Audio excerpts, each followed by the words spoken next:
Okay. Decided to do my top 10 albums of 2018. Unlike most people, it seems anyways, this was incredibly hard to just come up with 10. Because I thought this year was incredibly disappointing when it came to great musical projects. There's a lot of good albums, but very few were amazing. And it was rough to come up with 10. I did though. Before we get into the top 10, I'm going to get into a few honorable mentions. But before that, starting off the whole thing, I'm going to get into about 5 or so of the most disappointing albums of the year. The top 5 most disappointing albums of 2018. These aren't in any order actually. I think they're alphabetical. What the fuck ever.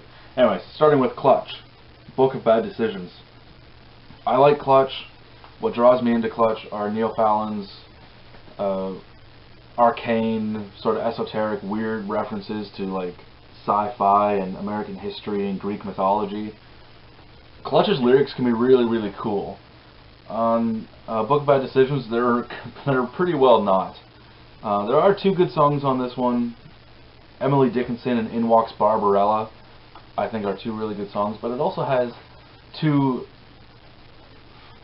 fucking novelty songs, like How to Shake Hands and Hot Bottom Feeder are novelty tracks. And they're not good ones. It was really disappointing to hear that record.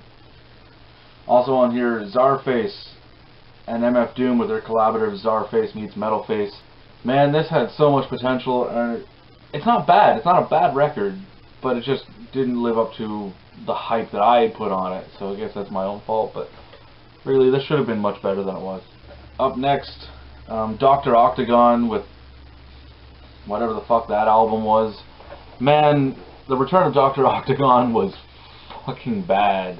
It's a bad record. I don't know what Kool Keith was thinking, but like most of it's just not necessary, and the stuff that kind of works just isn't executed to the best that it could. Lindy Ortega, one of my favorite country singers, Lindy Ortega, she released a new album this past year. I was super hyped for it because I love her old school style and like not just her music but the way she looks. It's very throwback. And this record, just I was not expecting it, I guess. It's a concept record and it tells a story, but I was not anticipating such cinematic sort of flourishes in the music. Like, it draws a lot on the soundtracks to spaghetti westerns, like Ennio Morricone's music is a huge influence on this country music record, and it really threw me for a loop. And I've gone back, I've tried to get into it, and I just can't, because while those moments are cool, I feel like Lindy is this is not her strongest lyrical set of songs. I know a lot of people consider it to be her best album, and kudos, maybe it is. It's just, I can't vibe with it. And the last of the disappointing records is A Perfect Circle's Eat the Elephant.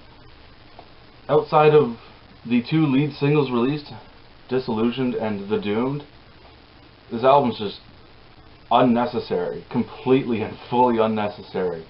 I've been anticipating the Tool record for a very, very long time, and hearing this makes me a bit nervous. Moving on to, in a bit of a more positive light, I've got a handful of honorable mentions that didn't make my top 10 list. For various reasons, I'll get into each as we go along. This is in no order as well, no particular order. Black Thought, Streams of Thought Volume 1. I enjoyed Volume 1 much more than Volume 2, and I seem to be in the minority on that, which is strange. But yeah, this is what I've always wanted from Black Thought. This is a digital EP. This is why I didn't make it onto the official list. Speaking of digital EPs, Epic Beardmen had their Season 1 debut. It was a free download digital EP.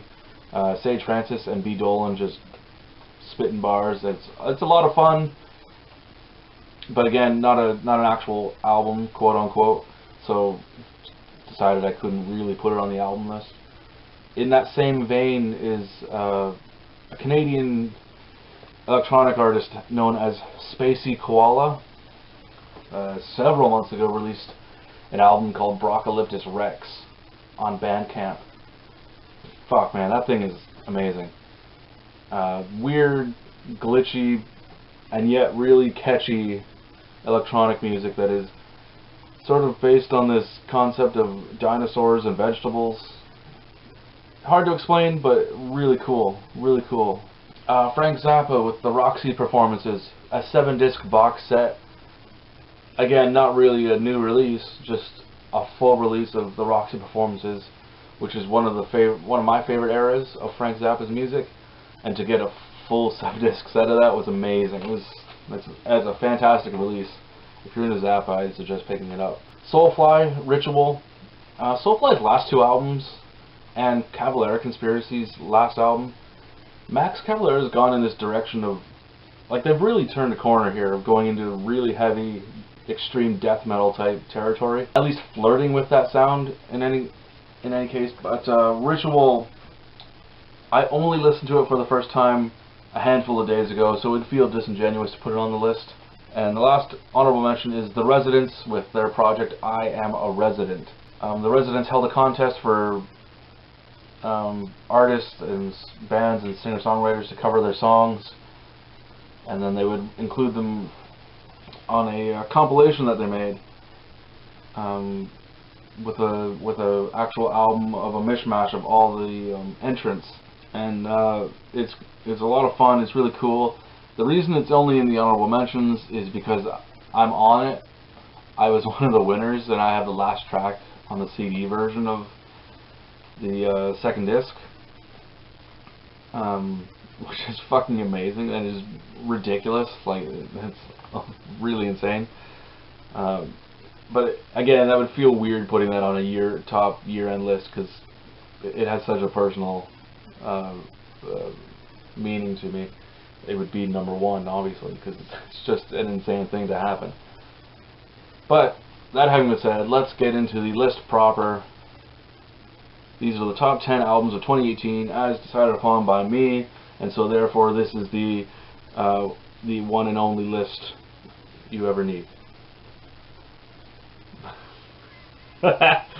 Number 10, Alistair, The Dark Tower. Alistair, blackened thrash metal band from Portugal. This is like their 6th full-length album. Came out super early in 2018, like the first week. And yeah, just fantastic black and thrash metal. If you like your thrash metal to be sort of evil and dark, but have the sort of qualities, the production qualities of early black metal, think Venom if Venom had way more talent. Number 9, Ariana Grande, Sweetener. Spectrum Pulse's Billboard Breakdown, one of his episodes touched on the song. And the clip of it sounded really cool, so I went and watched the video and I fell in love with it. And I had never listened to Ariana Grande before this.